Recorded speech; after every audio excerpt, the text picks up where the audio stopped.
제가 신학대학원을 다닐 때 있었던 일입니다. 영성 수업을 하나 듣고 있었는데요. 수업 시간에 교수님이 갑자기 학생들인 우리들을 향해서 이렇게 물으시는 거예요. 여러분은 예수님을 정말 사랑하십니까? 이 갑작스러운 질문에도 우리 모두는 전혀 흔들리지 않고 크게 아멘을 외쳤습니다. 얼마나 힘들게 들어온 신대원인데요. 우리 우러러 보던 그 전도사님이라는 이 호칭이요, 신학대학원에 입학하면서 우리의 자격으로 접수해 버렸습니다. 우리는 곧 대단한 사역자가 되어서 한국 교회의 사명자로, 교회의 사역자로 설 준비가 된 자들처럼, 그 임명을 받은 자들처럼 흥분해 있었거든요. 그러니 이런 질문쯤에는 언제나 툭툭 치고 들어와도 크게 아멘을 외칠 수 있었습니다. 교수님은 저희의 대답을 들으시고는요, 아주 무표정하게 잠시 허공을 쳐다보셨습니다. 그리고 또 이렇게 물으셨어요. 정말 예수님과 함께라면 무엇이든 할 수 있습니까? 이번의 대답은 아까보다 좀 더 컸습니다. 모두 아멘입니다 라고 대답했죠. 예수님과 함께 무엇이든 하려고 신대원에 들어왔잖아요. 우리의 대답이 이전보다 커지자 교수님이 다시 말씀하셨습니다. 자, 그럼 지금부터 내 주변 인물들 중에 내가 가장 존경하고 내가 가장 의지할 만한 대상을 한 사람 떠올려 보십시오. 저는 결혼 후에 신학대학원에 입학했거든요. 그러니까 당연히 저는 남편이 떠오를 거라고 생각하시겠지만 사실은 제 머릿속에 떠오른 분은요, 구약학 교수님이셨어요. 그 교수님은 학생들에게 이미 굉장히 존경받는 분이셨고요. 학교의 이 광장을 이렇게 지나가실 때면 저쪽에 있던 아이들도 막 달려와서 인사를 할 만큼 좋아하는 친구들이 참 많았습니다. 아마 저뿐 아니라요, 많은 학생들이 그 교수님을 생각하셨을 것 같아요. 그러자 교수님이 이번에는 또 이렇게 말씀하셨습니다.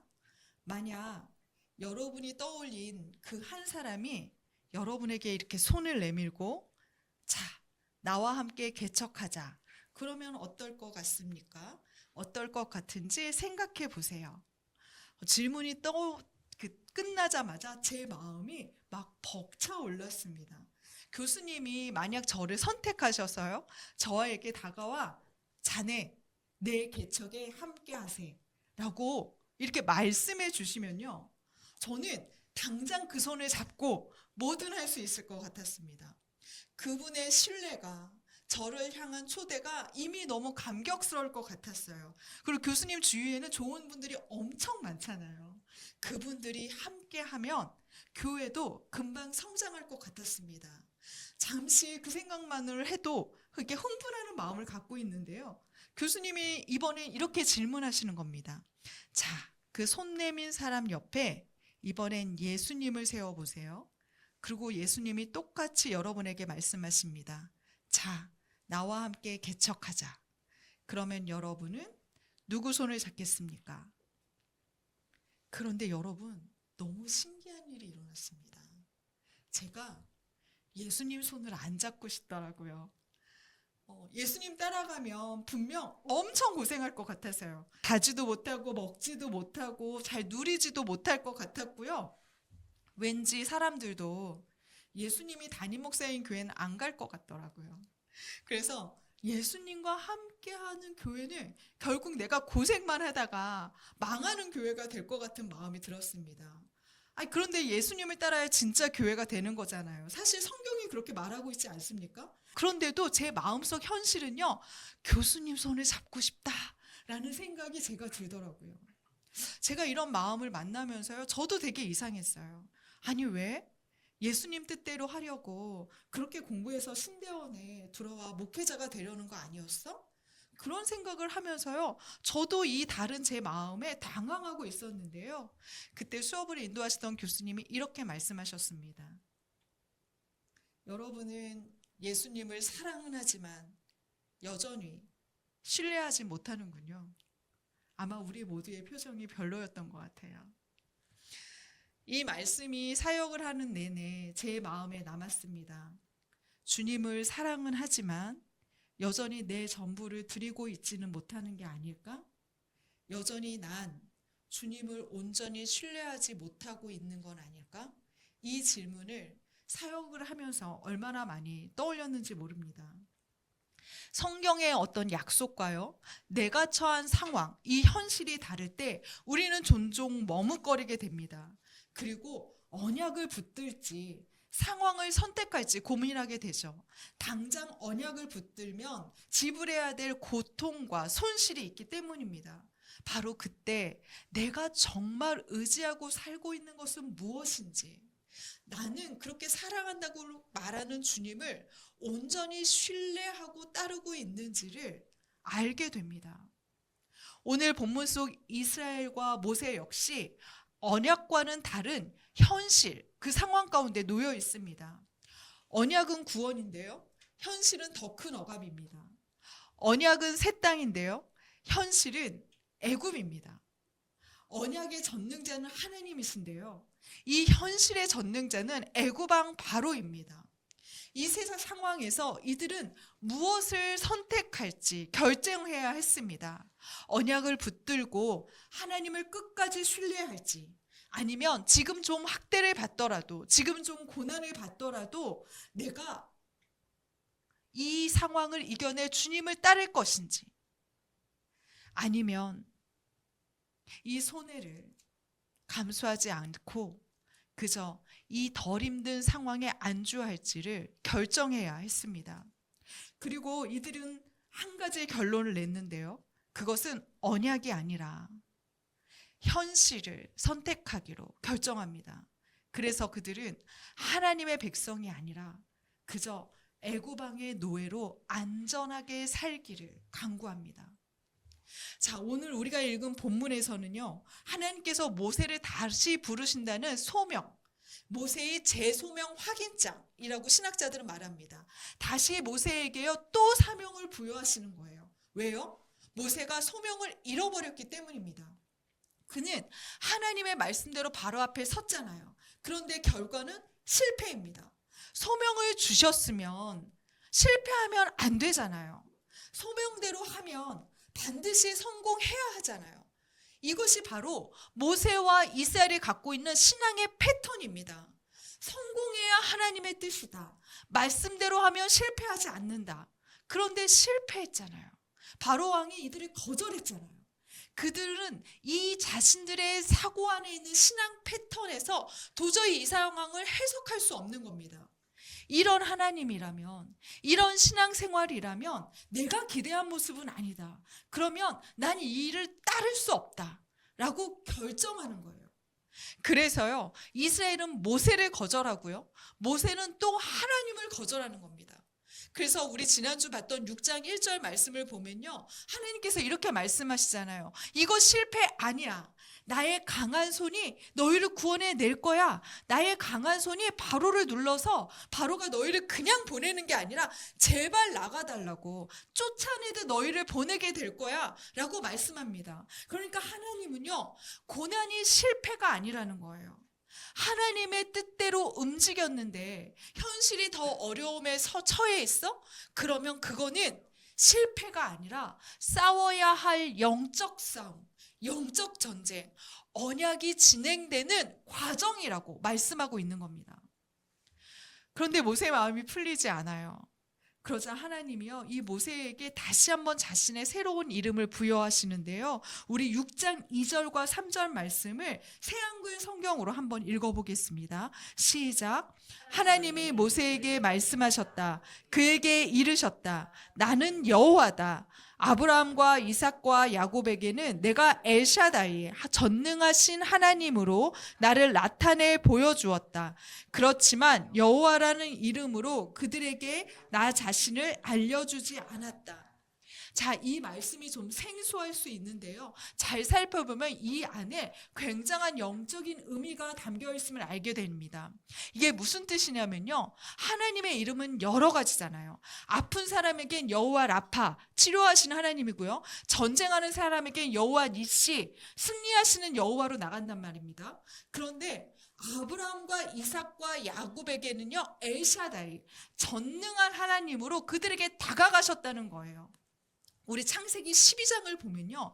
하나님은 75세가 되도록 자식이 없는 아브라함에게 찾아가서요. 세 가지 약속을 줍니다. 첫 번째가 뭐냐면요. 내가 너에게 자손을 줄게.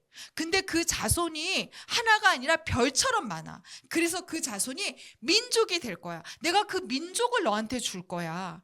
그리고 두 번째 약속이 뭐냐면요. 내가 사람만 주는 게 아니라 그 민족이 거할 땅도 줄 거야. 그 땅이 너희의 땅이 될 거야. 그리고 세 번째가 약속이 뭐냐면요. 근데 내가 그렇게 주고 끝나는 게 아니라 그들은 내 백성이 되고 나는 그들의 하나님이 될 거야. 무슨 뜻이죠? 사귈 거야. 관계 맺을 거야. 우리는 깊은 사귐의 자리로 나아가는 친밀한 관계가 될 거야. 돌보시겠다는 거예요. 이렇게 세 번째 약속을 주면서요. 아브라함에게 낯선 땅, 니네 후손들이 살게 될 그 가나안 땅으로 밀어내는 겁니다. 그 아브라함이 이 말씀을 믿고 따라가요.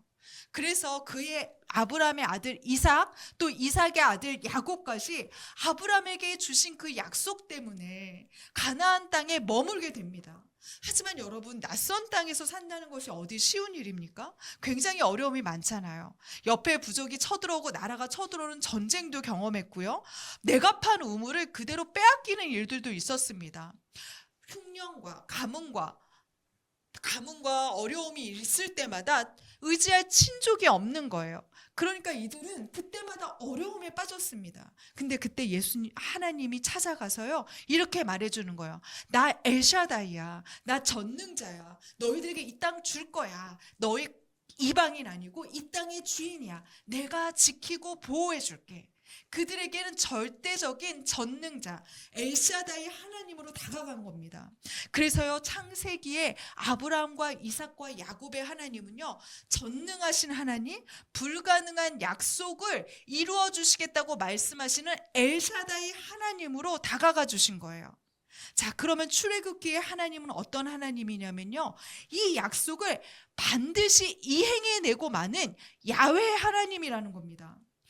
너희 선조들에게는 내가 이 야훼라는 이름으로 나타나지 않았는데 이제 이 야훼 하나님으로 너희와 함께 하겠다는 겁니다. 자, 그럼 어떤 의미일까요? 야훼는요, 스스로 있는 자예요. 영어로 얘기하면 I am who I am이에요. 자, 이 세상의 모든 생명체는 스스로 존재하는 것이 하나도 없습니다. 나무 하나도요, 햇볕이 있어야 살잖아요. 사람 하나도요, 곁에 있는 자가 있어야 생존하잖아요. 모두 하나님이 만들어서요, 그 만드신 이후에 그들에게 명령하시는 거예요. 생존에, 번성에, 그 약속을 안고 살아가는 겁니다. 만약에 이 약속이 끝이 나면요, 그들은 더 이상 살아나지 못해요. 그러니까 모두가 하나님의 기대어 태어났고요, 모든 내 옆에 있는 것에 기대어서 생존하게 만들어졌습니다. 그런데요, 나는 스스로 있는데요, 기대어 존재하는 자가 아니라는 겁니다. 그냥 태초부터 스스로 있었던 유일한 시작이고 마음 먹은 것은 그대로 이루는 그러한 존재라는 겁니다. 그러니까 하나님이 나 야훼야 이렇게 말하는 건요, 우리가 나 안희숙이야, 나 누군지 알아? 나 안희숙이야 이렇게 말하는 것처럼요, 자신을 그냥 처음으로 그 존재로 설명하는 거예요. 나는 누구에게 기대서 생존하지 않아. 나는 그냥 마음 먹은 것대로 그대로 이루어내는 이 땅의 유일한 존재야 라고 말씀하시는 겁니다. 그래서요, 창세기의 하나님이 약속을 주신 하나님이라면요, 출애굽기의 하나님은요, 그 약속을 반드시 이루어내는, 끝까지 성취하시는 하나님이라는 겁니다. 너희 조상들은 나를 불가능한 약속을 주시는 엘샤다이 하나님으로 인식했지만 이제 너희는 이 언약을 성취하는 야훼 하나님으로 경험하게 될 거야 라고 말하는 겁니다.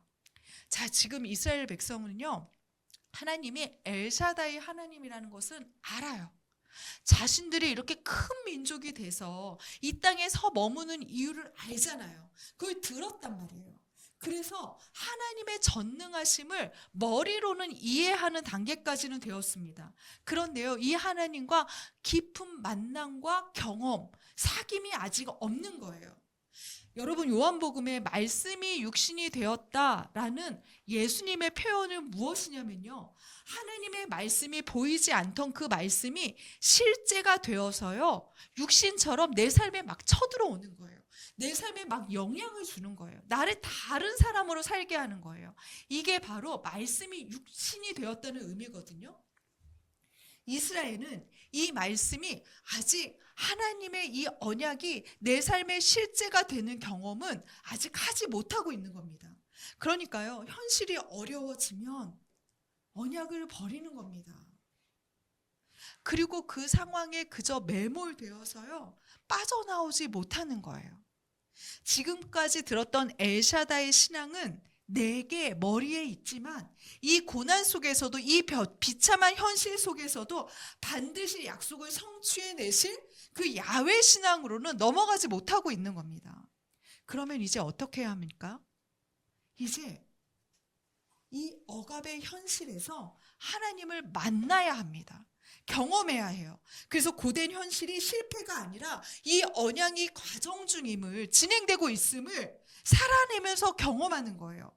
내 머리로 알았던 전능한 하나님이 진짜 내 삶을 실제로 이루어 가시는 하나님이네 라고 하는 것을 내가 이제 만나야 하는 겁니다. 그래서요, 하나님이 모세를 부르시고는요, 이 이야기를 다 설명하세요. 그리고 빨리 이스라엘에게 가서 이 얘기를 전해봐. 내가 이루어낼 거라고, 실패가 아니라고 말해봐 라고 이야기하십니다. 하지만 9절 말씀을 보면요, 모세가 이스라엘 백성에게 가서 하나님의 말씀을 다시 전하는데요, 그들이 듣지 않습니다. 왜요? 그들이 여전히 고된 현실에 갇혀있기 때문입니다. 그래서 성경은 너무도 재밌게요, 그 현실 때문에 그들의 기가 꺾였대요.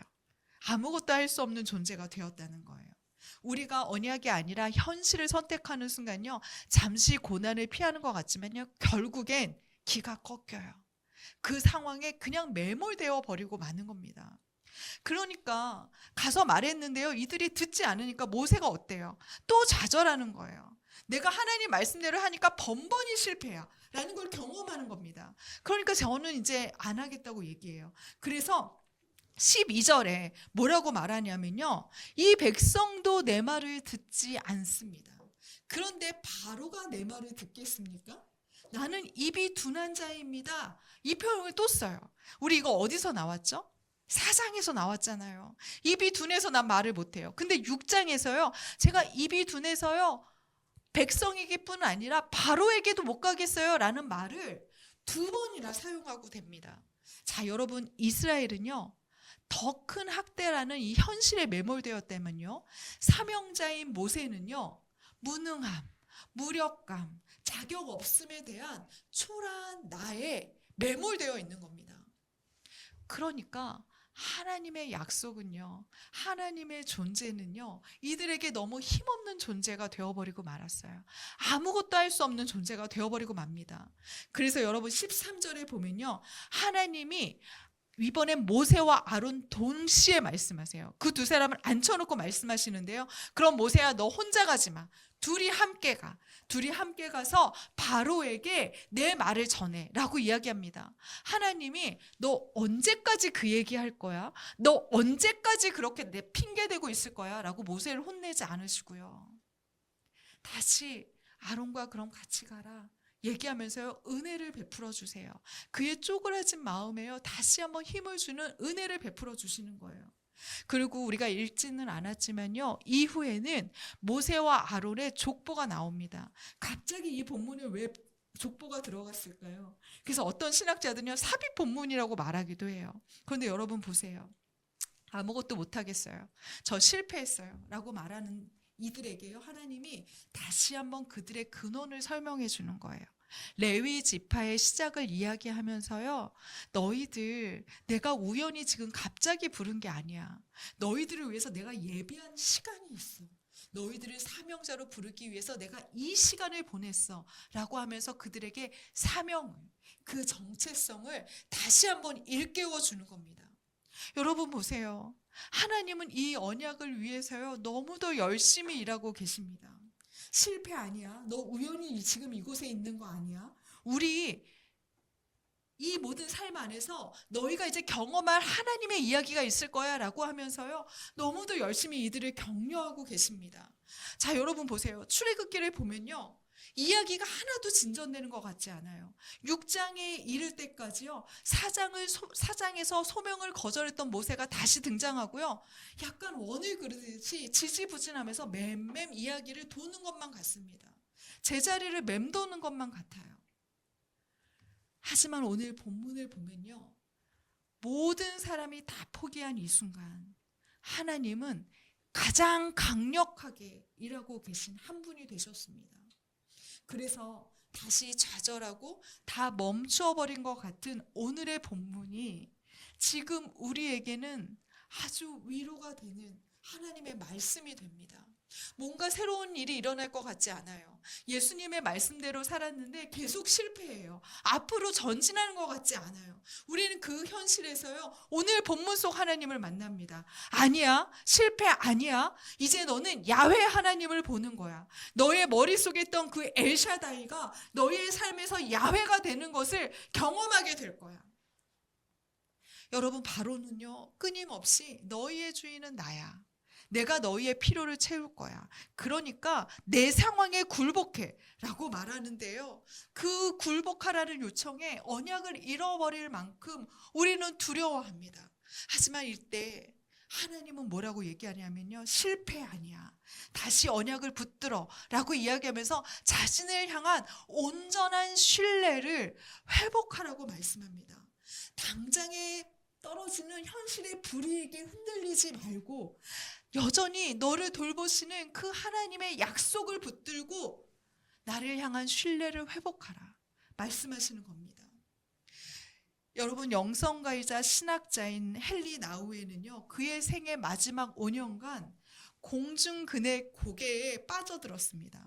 그래서 그는 캐나다에 있는 라르시 공동체에서요, 독일에 있는 이 서커스단을 만나기 위해 몇 번을 왔다 갔다 한 정도로 공중근해에 빠져들고 맙니다. 그는 그 경험을 통해서요, 날다, 떨어지다, 붙잡다 라는 이 책을 쓰고요, 하늘을 나는 자유와 그 자유를 위한 떨어지는 신비, 그리고 잡아주는 이를 향한 무한 신뢰를 발견하게 됩니다. 나우에는요, 멋지게 하늘을 날아오르는 이 로드레이에게 찬사를 보내면서요, 공중고개 할 때 가장 중요한 것은 무엇입니까? 라고 묻습니다. 그때 고개사가 이렇게 말합니다. 나는 아무것도 하는 게 없어요. 나는 사람은요, 플라이어는요, 그저 잡는 사람을 완전히 신뢰해야 합니다. 대중은 나를 공중근해의 대스타로 여기지만 진짜 스타는요, 내가 아닌 나를 정확한 타이밍에 잡아주는 친구 조입니다. 그러자 라우에는 또 묻습니다. 그럼 날면서 어떻게 그 손을 잘 잡아야 할까요? 그러자 로드레이가 또 말합니다. 나는 사람은요, 그저 두 팔과 손을 뻗고 던져진 곳을 향해 그저 날아가기만 하면 됩니다. 그러면 조가 나를 안전하게 잡아 반대편 안전지대로 올려주죠. 내 힘으로 잡으려고 하다간 우리 두 사람 다 팔목이 부러지고 쇼는 엉망이 될 겁니다. 가장 중요한 원리는 나는 사람은 그저 잡히기를 기다리며 잡는 일을 신뢰해야 합니다. 나우에는 이 이야기에서요, 신앙의 신비를 경험합니다. 우리는 고난의 상황에서요, 나를 붙잡으실 하나님을 그저 신뢰하기만 하면 됩니다. 반드시 그가 우리를 잡을 것을 믿어야 합니다. 그래야 우리의 인생의 쇼는 멋지게 완성될 수 있을 것입니다. 우리 모두는요, 하나님을 너무 사랑해요. 그래서 이 시간도 여기에 앉아 있잖아요. 그런데 오늘 본문은 우리에게 한 가지 더 질문합니다. 그 사랑을 넘어서 온전한 신뢰를 나에게 보이고 있느냐? 만약 우리에게 그 신뢰가 있다면요, 상황이 아니라 언약을 붙드십시오. 여러분의 상황은 실패가 아니라 더 열심히 싸우는 그 언약을 이뤄가시는 야훼 하나님의 강한 손이 될 것입니다. 그때 그 하나님을 신뢰함으로 그 언약을 붙잡을 때 우리는 성경 속 엘샤다이 하나님이 내 삶의 야훼 하나님으로 다가오는 것을 경험하게 될 것입니다.